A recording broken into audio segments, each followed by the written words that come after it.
Surfez, vous êtes surveillé. Photos, courriel électronique, données personnelles, tout y passe. Tout est enregistré par les géants qui peuplent notre quotidien en ligne, comme Google, Facebook, Apple ou encore Amazon, pour n'en citer que quelques-uns. Avec nous pour en parler, Jérémy Zimmerman. Merci d'être avec nous. Vous êtes le grand témoin de 64 minutes. Alors vous êtes ce qu'on appelle un lanceur d'alerte. Vous nous direz de quoi il s'agit. Vous êtes cofondateur de la Quadrature du Net, dont vous êtes aussi le porte-parole, une organisation de défense des libertés citoyennes sur Internet. Et vous avez coécrit avec Julian Assange, Menace sur nos libertés, comment Internet nous espionne, comment résister. Alors, vous le savez, Jérémy Zimmerman, l'espionnage, il en est beaucoup question ces derniers mois, pour vous depuis même beaucoup plus longtemps, mais pour le téléspectateur, il en est beaucoup question depuis le mois de juin, notamment avec l'affaire Snowden, Edward Snowden, l'homme qui a révélé au monde entier le vaste espionnage de la NSA, les services secrets américains. Voilà comment en parlait notre partenaire France 2 en juin dernier. Vous qui pensiez que vos conversations téléphoniques, vos textos, vos emails étaient privés, détrompez-vous. S'ils le souhaitent, les États peuvent tout savoir, tout entendre, tout surveiller grâce à votre téléphone portable ou à votre connexion Internet. Scandale des temps modernes avec en première ligne la très puissante NSA, l'agence américaine de sécurité. Voici l'une de ses toutes dernières bases secrètes perdues au beau milieu du désert de l'Utah. Sa mission, analyser des millions de données personnelles à travers le monde. Des programmes top secrets, mis au jour par un homme, Edward Snowden, 30 ans, un informaticien qui travaillait pour la NSA. Il affirme avoir participé à cette surveillance menée au nom de la sécurité.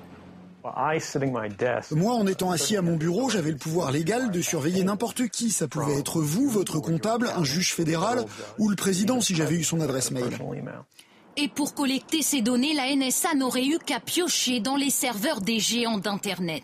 Google, Apple, Yahoo, Facebook, dont les utilisateurs se comptent par millions, y compris en France. Rien n'empêche donc des citoyens français d'être espionnés par le gouvernement américain. Il suffit pour cela que vos recherches sur Internet ou les mots que vous employez au téléphone soient considérés comme suspects. Et ce spécialiste l'affirme, ce n'est plus de la science-fiction, mais bien une réalité. Ils essayent de trouver des comportements suspects.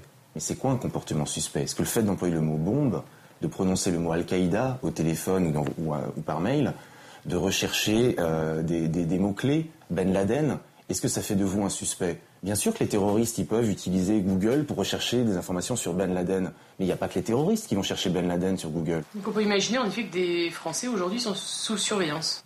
C'est même pas qu'on peut imaginer. C'est que les télécommunications des Français sont espionnées, à l'instar des télécommunications des Allemands, des Italiens, des Iraniens, des Pakistanais. Tout est espionné.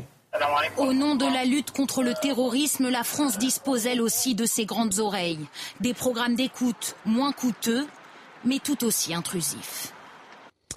Jérémy Zimmerman, au moment où éclate cette affaire Snowden, les médias du monde entier semblent découvrir que nous sommes écoutés notamment par la NSA. Vous, ça fait des années que vous le dites. Ça fait des années que nous étions quelques-uns à comprendre que les technologies permettaient d'ores et déjà l'espionnage de masse et aussi que la dépendance à ces géants de l'Internet américains, Google, Facebook, etc., créait en quelque sorte un point central qui rendait extrêmement facile la pêche aux informations. Donc on se faisait traiter de paranoïaques, de doudingues avant les révélations de Snowden qui démontrent que nos pires scénarios étaient encore loin de la réalité. Car la doctrine de la NSA aujourd'hui, c'est on prend tout et on regardera après.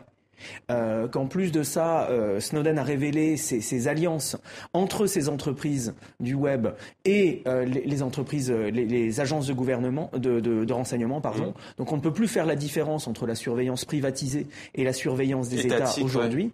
Ouais. Et en plus de ça, Snowden a révélé le sabotage massif généralisé par la NSA de toutes les technologies censées protéger nos communications sur Internet. Donc il y a énormément de choses qu'il va falloir reconstruire aujourd'hui. Alors concrètement, comme nous, sommes-nous espionnés ? J'évoquais dans le sommaire du 64 minutes l'exemple du restaurant que l'on cherche, la géolocalisation. Il y a aussi par exemple le fait d'acheter une paire de chaussures de sport. On le voit, dès le lendemain, on a toute une liste de marques qui apparaît. Comment concrètement ça s'opère ? En fait, on ne se rend pas bien compte du nombre de détails que nous lâchons derrière nous comme des petites boulettes de pain sur le chemin du petit Pousset qui révèlent notre chemin de navigation et nos comportements en ligne. Simplement afficher une page contenant un bouton like de Facebook, sans même avoir besoin d'être connecté à Facebook, dit à Facebook que vous avez vu telle page, tel jour, à telle heure, et potentiellement pour tant de temps.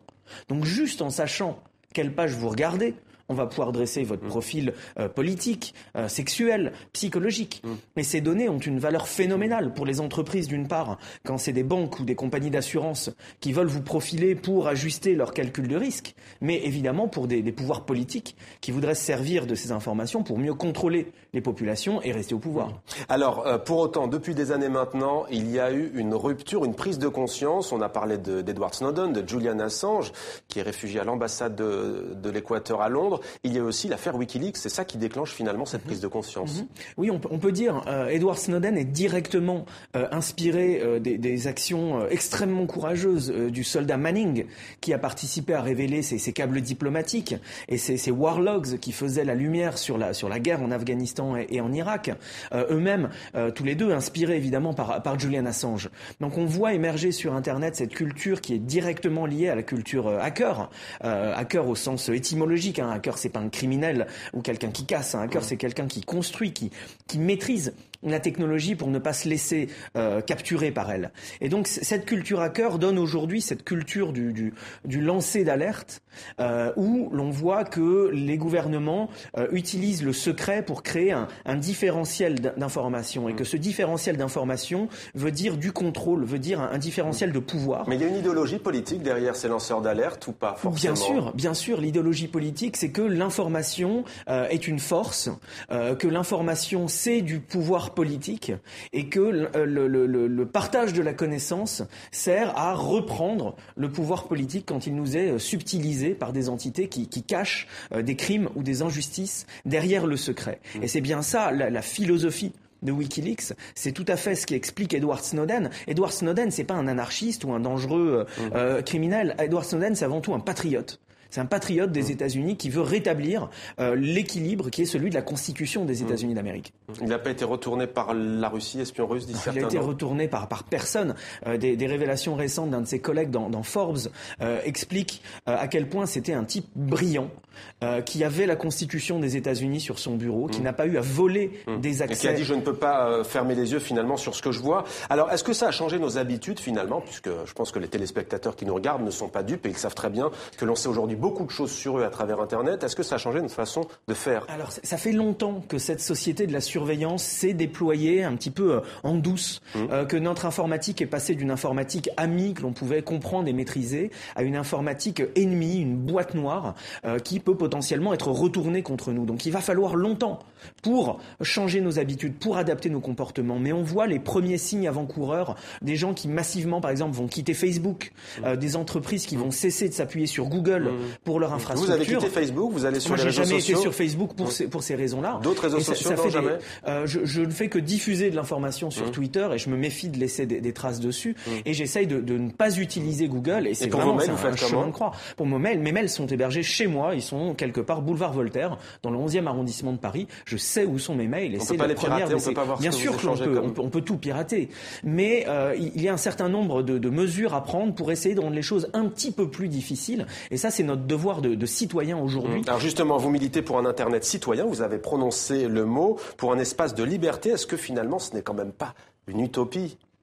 Non, ce n'est pas une utopie parce qu'on a vu droit dans les yeux ce qu'un Internet libre pouvait apporter à nos sociétés, ce que pouvait apporter comme valeur de progrès individuel, de progrès social, à quel point Internet on a vu l'utilisation lors des printemps arabes notamment. Lors du printemps arabe, mais aussi lors de Wikileaks. Et régulièrement, lorsque des affaires d'État sont camouflées des yeux du public et éclatent grâce à Internet. Et c'est ce potentiel démocratique que l'on se doit de protéger comme un joyau, comme un de nos biens communs les plus précieux. C'est notre travail, ça, c'est le travail des médias, non? C'est le travail des médias.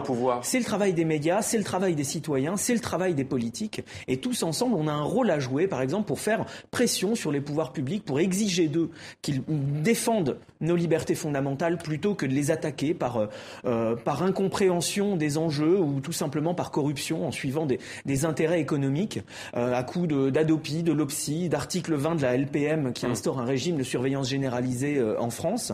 Donc c'est à nous de jouer ce jeu politique d'expliciter. LPM, loi de programmation militaire française, pour ceux qui ne sont pas dans le Voilà, nous avons tous un rôle à jouer là-dedans, mais il faut avant tout... Jérémy Zimmermann, donc ça c'est le rôle des citoyens, on a bien compris la démarche. Et il y a aussi une option qui est évoquée très sérieusement et qui est même prise par certains États, c'est finalement, pour le meilleur comme pour le pire, de régionaliser l'Internet. Le Brésil veut finalement que les informations qui soient stockées restent au Brésil. L'Iran le fait aussi, peut-être pour d'autres raisons. Vous êtes dubitatif ? D'autres raisons et différemment, beaucoup de choses, beaucoup de bêtises ont été dites sur le Brésil. On peut vouloir décentraliser l'infrastructure sans pour autant que ce soit la balkanisation. Et Google, hurler à la mort à la balkanisation, c'est un petit peu l'hôpital qui se fout de la charité, parce que Google, c'est l'hypercentralisation. Donc on peut vouloir mettre en œuvre sa souveraineté nationale en ayant ses câbles, ses infrastructures, sans pour autant porter atteinte aux libertés individuelles de ses citoyens. Il faut tout de même noter que c'est le même Brésil qui a été le seul à être assez courageux pour faire face aux États-Unis et leur remonter les bretelles sur cette question de la surveillance à l'ONU dans le discours de Dilma Rousseff. Donc on a l'impression qu'il s'agit un petit peu de représailles en termes de communication. On sent que vous êtes passionné, que vous êtes bien entendu un initié, mais que vous avez une lecture qui est vraiment politique, géopolitique. Est-ce qu'au fond, finalement, on n'espionne pas les gens tout bonnement ? Ce n'est pas la gloire de ceux qui le font, mais parce qu'ils sont purement des acheteurs potentiels, des consommateurs potentiels. Pas forcément pour voir si un tel fricote avec Ben Laden ou avec tel groupe dangereux, entre guillemets. On a des preuves que cette surveillance généralisée, au nom de la sécurité et de la lutte contre les terroristes, est utilisée à des fins d'espionnage industriel, avec l'espionnage de Petrobras au Brésil ou d'Alcatel en France, ou à des fins d'espionnage politique, avec l'espionnage des ordinateurs et des téléphones de Dilma Rousseff et d'Angela Merkel. Donc c'est quelque chose qui nous concerne tous, parce que cet espionnage peut servir à déstabiliser des économies, à déstabiliser des régimes. Mais comme vous le dites, cette question est éminemment politique. Marchés, Il faut se poser la question de l'architecture de nos infrastructures de communication, car cette architecture est politique. Et que cette architecture représente un rapport de force. Et qu'à donner sa vie entière à Google, à Facebook, à Apple et à Microsoft, on risque de favoriser ces géants au détriment de nos économies locales ou de nos régimes politiques locaux. Alors, dernière question, Jérémy Zimmermann, l'Internet, pour vous, idéal, quel est-il ? L'Internet idéal, c'est l'Internet libre, c'est-à-dire l'Internet décentralisé, entre les mains de chacun, où chacun maîtrise et s'approprie cette technologie, où ni les gouvernements ni les entreprises ne vont venir restreindre les communications. C'est tout simplement un Internet universel, Internet comme un idéal humaniste.